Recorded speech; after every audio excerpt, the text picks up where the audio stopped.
Before that, though, the agreement that was reached on Saturday, out of the blue, between the New York Jets and the Seattle Seahawks. They've been recent trade partners in the not-too-distant past. But now, boom, Jamal Adams wanting out of New York, getting out of New York, getting to the Seattle Seahawks for 2 first-round picks, a third-round pick this year, safety Bradley McDougald, Jamal Adams, and a fourth-round pick in 2022 make the trek from New York to Seattle. Chris, I was stunned that the Jets were able to get this kind of a haul, and this reminds me of the conversations we had last October as it related to Jalen Ramsey. There are certain offers you cannot refuse, and Joe Douglas, the GM of the Jets, almost used that exact quote from The Godfather. They made us an offer we couldn't ignore. No, they made you an offer you couldn't refuse. I don't care how good Jamal Adams is. 2 1s and a 3, and Bradley McDougald for Adams and a 4 in 2022. You can't say no to that. No, you can't say no to that. You can't. It's beautiful, especially when you know a guy that you're looking to trade doesn't want to be on your football team anymore. So, yeah, I mean, awesome for the Jets. Yeah, you got to take that deal, certainly, when you know you got to pay a guy and he's disgruntled. I also say awesome for the Seattle Seahawks. I mean, go for it, Seattle. The time is now. You know, you got Russell Wilson signed up. He's a Super Bowl winning quarterback. He's the type of quarterback that if you can get into the Final Four or the Super Bowl game, the Final 2, he can make plays to win you that game, even though you might not be the better team on the field that day. And a guy like Jamal Adams, of course, ups the ante on the defensive side of the ball, and it's a really important position for that defense, Mike. I think it's something they've been missing and trying to find a replace ever since Cam Chancellor hurt his neck, and that's the position he'll play. And I think that's why it's special. You know, this is an important. Derwin James drafted for the Los Angeles Chargers. Same defensive scheme, same position. So now you got a guy, Jamal Adams, in Seattle. I think a team that's really set up to kind of make a run for the next 4 or 5 years. He's playing a key position, and I love Cam Chancellor, but he ain't as talented as Jamal Adams is. Jamal Adams, Mike, you hear me out here. This might be he's in the conversation for, I think, that second best defensive player in football. He really is, for my money. You know, Aaron Donald's one, but I think there, you know, you go through that long list of next guys, I go, man, Jamal Adams is in that long list there. And you're right. It fits the scheme. Look at who they deal with in the NFC West, currently the toughest division in all of football, with the Rams, the 49ers, and the Cardinals. Kyler Murray is ascending. The 49ers are the 49ers, and the Rams, once they stabilize after all the departures that they've seen, and if Jared Goff can turn it around, they're going to need defenses that can slow them down. So I think from that perspective, it makes sense. And something Coach Pete Carroll told Peter King for Football Morning in America, the Seahawks haven't drafted above number 25 in round 1 in 10 years. And that's a point we make when questions come up about franchise tag players. You know, 2 first-round picks is what you have to give up to get a guy who's franchise tagged. Well, it's one thing for a perennially crappy team to give up 2 first-round picks. It's quite another for the Patriots to give up 2 first-round picks, and the Seahawks fall into that same category. There's a huge split between 1 and 32, and when you are traditionally congregating near the bottom of the round, 2 first-round picks don't have the same sizzle that it would if the Browns in past years, the Bengals in recent years, sure, the Jaguars in most years, right, would be giving up 2 first-round picks. Right, I totally agree. I mean, you know, I think anybody with a sensible mind right here could sit here and just go, whether you like the Seahawks or not, go, oh, yeah, I don't think any of those picks are going to be anywhere before pick 22 in the draft. And I would say that's being kind for the way that team's set up. And then I think it's a great point either way, you know, with Pete Carroll and John Schneider.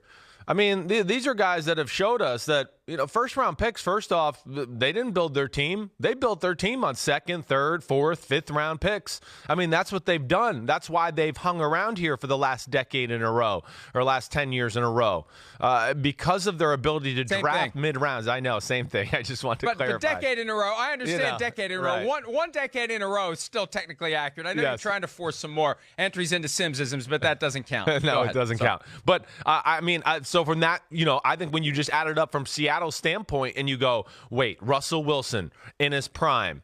Okay, we've kind of rebuilt our team here the last few years to where, yeah, it's not perfect, but it's kind of all culminating into, whoa, we think we got something here to be one of the better teams in football for the next few years.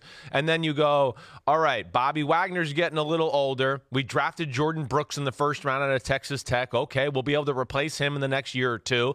And then, Cam Chancellor, that was a special guy, a special part. You have to have a special skill set to play that position. Again, think about what that guy is going to have to do in that Seattle defense, right, Mike? You got to take on pulling guards. You got to play like a linebacker in the run game, and then in the pass game, all of a sudden you got to be like, oh no, you need to run with Travis Kelce. Oh, we need you out of the backfield against Alvin Kamara, and you got to do that too. So it's a really special skill set of a guy there, and Jamal Adams certainly can do that. And I think it's just a perfect fit as far as system-wise and what Seattle's trying to do right now. And that's why I like the trade from Seattle's standpoint a whole lot. The one thing I do not like about the trade from Seattle's standpoint is the failure to sign him to a new contract on the way through the door. This is now a thing in the NFL. When the Texans did it with Laramie Tunsil last year, Labor Day weekend, as the rosters were moving down to 53, we all were like, what?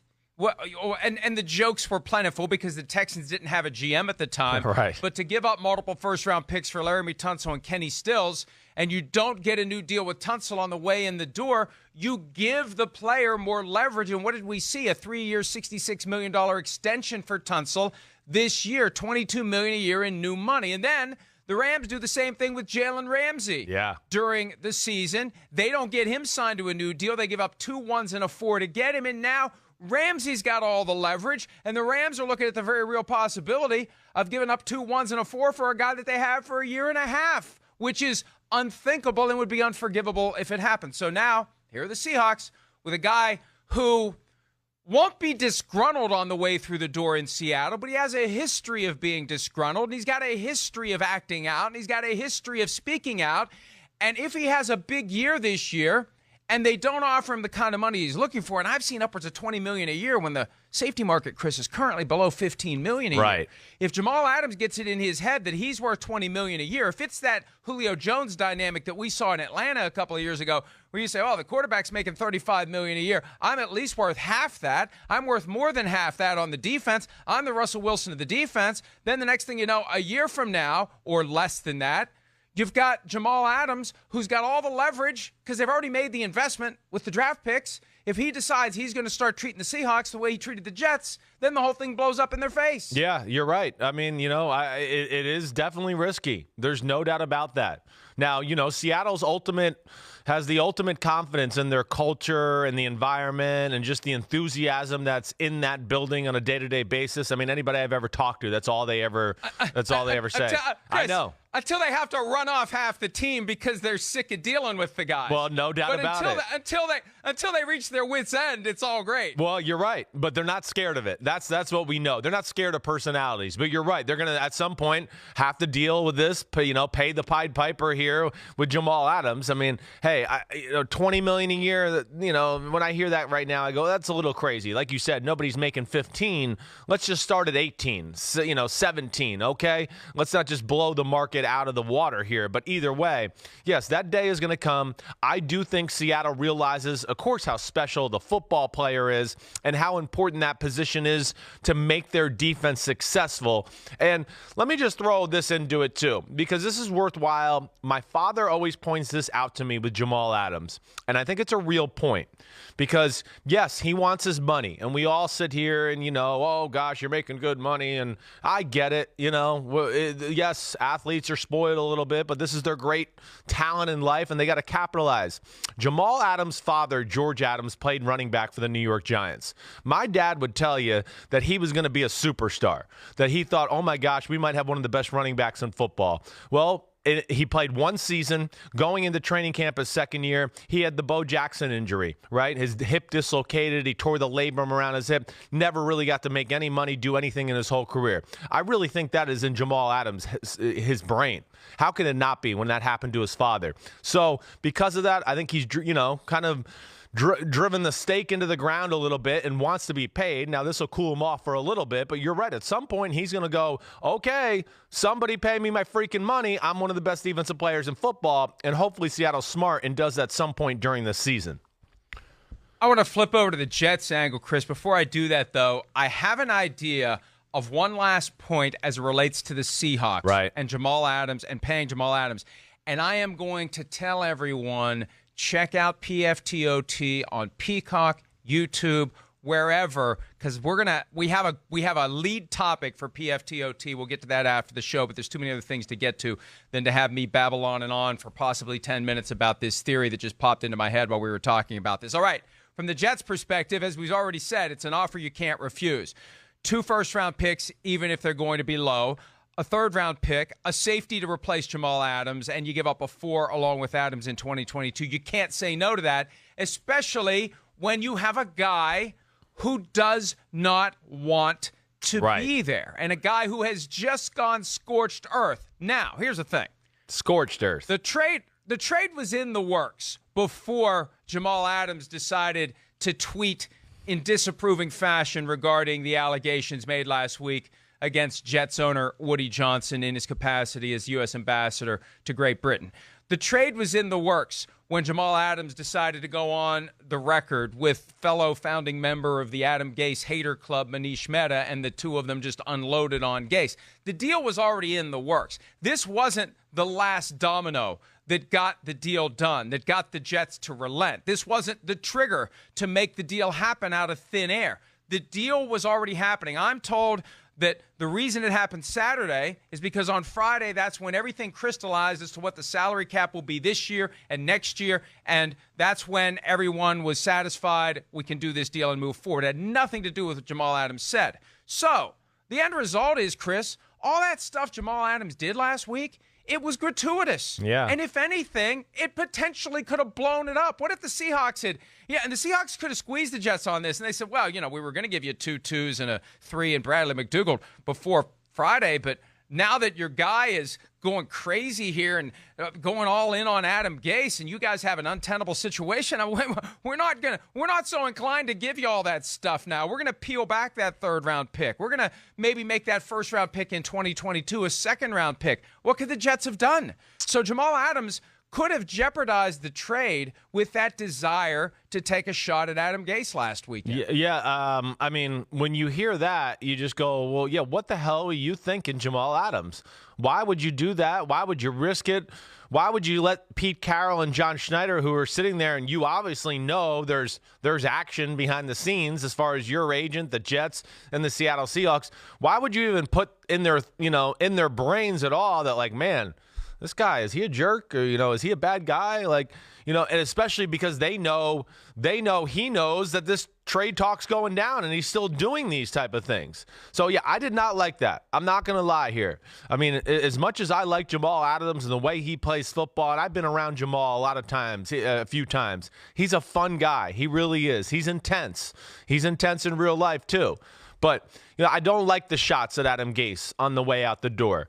When you want out the door, you're trying to get out the door, you're doing anything you can to do that. Adam Gase, for whatever reason, people like to pile on him at times, and I don't understand that either.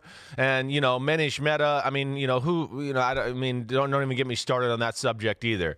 I mean, I mean, this is the equivalent. But it's not cool. Remember in school when the teacher forgot to assign homework, right? And you're always thinking, hey, is she going to remember before we go out the door on Friday afternoon? Jamal Adams was the guy who stood in the doorway and made fun of the teacher for not assigning homework on the way out the door.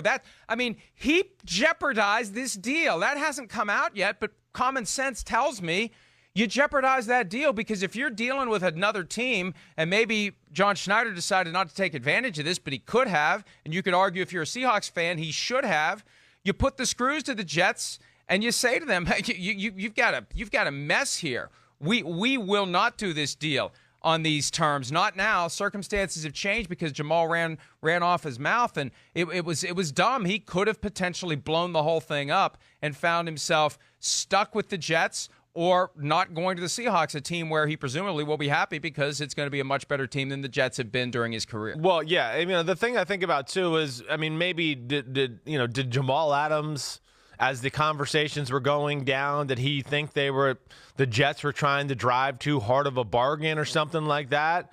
And within that, was he trying to lower his price to help Seattle out that way? I mean, those are things that pop. It didn't. I know. It didn't. You're right. Here's my theory. Yeah. My theory is he wasn't fully informed of what was going on because whether it's agents or Joe Douglas, the GM of the Jets, or anybody else, I mean, if Jamal Adams has that information, who knows what he's going to do with that information? Yeah, okay. And maybe that information gets out prematurely. Right. So he didn't know how far it. down the road the conversation was, maybe. Right. I hear you. Maybe. I hear you. Maybe. Yeah. So. Well, hey, either way, the Jets got rid of him. It was an issue, obviously. And, the Jets, anyways, they're a team that this is a good move for them. Yeah, I mean, it's never easy to trade away a great player like Jamal Adams.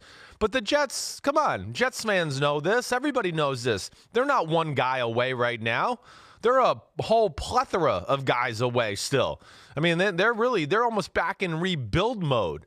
And Adam Gase has got an unbelievable GM there behind him now, finally, and Joe Douglas, who, I mean, killed it in free agency. I thought killed it in the draft. He's given us every inkling so far that he'll know what to do with it, as far as these draft picks when they come about. And maybe they can build something here substantial. But I didn't look at the Jets as going, ooh, this is the year. This is the year they're going to go to the playoffs. No, I still look at them as a team to go, no, they're 2 years away and really probably 3 years away from really being like, okay, we're a team that's one of the better teams in AFC, or at least getting in that conversation. But that's hardly ideal when you've got a rookie quarterback. I know. Not a rookie quarterback, but a quarterback on his rookie contract. This is the time to load the cannon and go for it before you have to pay the quarterback. It may be that they are starting to emerge and have it all fall together just as they have to make a decision on Sam Darnold. And I think it's way too early to say that the Jets have committed to making a major investment in Sam Darnold on a second contract. I mean, he could be gone a year from now too. But, the Jets did what they had to do here. And if you'd have told me on Friday when we were digesting the comments from Jamal Adams about Adam Gase and the wreckage of that potentially and how hard it would be to trade him and how awkward it's going to be when Adams shows up this week because he made it clear he was going to show up, the idea of getting 2 first-round picks plus for Jamal Adams would have been incomprehensible. So, yes, this is a deal the Jets had to do, and they needed to make a break from that situation because it just wasn't working. Regardless of who's at fault, it wasn't working. And their first-round picks have not been working. Their first-round picks from 2013 to 2017 are all gone. And now that's all pre-Joe Douglas and pre-Adam Gase, but they're all gone. I mean, they have done a poor job. The John Idzik and Mike Maccagnan regimes were abject failures for the New York Jets, and now they're just trying to rebuild it. Yep. And they're going to rebuild it with a pair of first-round picks in 2021 and a pair of first-round picks in 2022. And who knows, maybe if they play their cards right, it's going to be 2000 all over again where they end up with 4 first-round picks in one draft. Not that those 4 first-round picks turned into Hall of Famers, but still, the more shots you get, the more lottery tickets you have, the better the chance that you have at having a transformational draft that turns you into a year-in and year-out contender. Yeah, no, I think that's exactly right. And, there is some things there. We know Sam Darnold's there. Listen, like Pete Dimolitis, our one of our producers here, he goes, are the Jets wasting the rookie contract window of Sam Darnold? Yeah, they are. They're wasting it. But, there's nothing they can do. The team was built badly around him. They haven't put a lot of talent around him. Adam Gase got handed over a piece of crap. I don't know what else somebody expects. I mean, like, what does people think Adam Gase was handed here in New York with this football team? Offensive line, crappy. Wide receivers, okay, one's injured. The one guy had some off-the-field issue and had talent. Okay, they get rid of him in free agency. Defense. I mean, there's nothing to talk about on defense. Jamal Adams was the only guy to talk about, really. Yeah, we got some hopeful guys in Quinnen Williams. Okay, here we go. What else is on the team right now? I mean, that's it. So Joe Douglas has gone back to square one, and I think Matt and Joe Douglas coming from Philly and Baltimore, he knows how to build a football team. And Adam Gase, this ain't his first rodeo too. I still have faith in this group here that they're going to get this right. But you already said it. The prior regimes left this franchise in a crappy place. You're not going to fix it in 1 or 2 years to where it is right now. There's nothing to talk about on that team from the prior regime. So they're starting from scratch. We'll see where it goes. This is a good start with some of these assets they got from this trade. One name you did not mention was Le'Veon Bell. Oh, yeah. And here's the thing. Mm-hmm. Mike McCagnon, the last GM, he got grifted to a certain extent by Bell's agent because he was led to believe that the Ravens were legitimate players for Le'Veon Bell at or about the same financial range that the Jets landed, which was much higher than whatever the next offers would have been. Remember, the 49ers were interested. Yep. If it would have been like $5 million a year less in total salary. But the thing is, and this is something that I don't think gets mentioned enough, a high-end running back is useless to a team that does not have an offense around him. The high-end running back is the last piece, not the first piece. That's the right. first piece is the offensive line. The second piece is the quarterback. The third piece is the pass catchers. Once you have the threat of a passing game, then you go all in with a running back that is going to make a huge difference. But here's the reality. If you have all that other stuff, you don't need to pay a ton of money for a running back because any running back you plug in there is going to do pretty damn well because you've got the passing game to keep the defense off balance. But Le'Veon Bell, it was a mistake. And in hindsight, it wasn't. Regardless of his talent, it's a mistake to build from the outside in. You got to build your offense from the inside out. There you go. And these are some of the things that the Jets are now trying to deal with on the fly as they transform this team into something other than what it's been, Chris. Yeah, no, you're exactly right. And, I mean, Mike, it's like spot on. I mean, you don't start there. You don't give a guy a chance. I don't care if they had Le'Veon Bell. We brought Barry Sanders, Jim Brown back. They're not going anywhere with that offensive line and what they had blocking in front of them last year. So, yeah, they haven't even given Le'Veon Bell enough support to really show what he can really do. Now, hopefully this is the year. Hopefully he can show it. But you're right. There's been some failures in the proper way to build a football team here in New York. And again, I think Joe Douglas is the guy that's going to do it. But yeah, they're not one player away, one step away. And, just as we know, Le'Veon Bell, I don't think he's the happiest that Jamal Adams tried to get out of town either. Are we going to get into that now or are we going to do that later?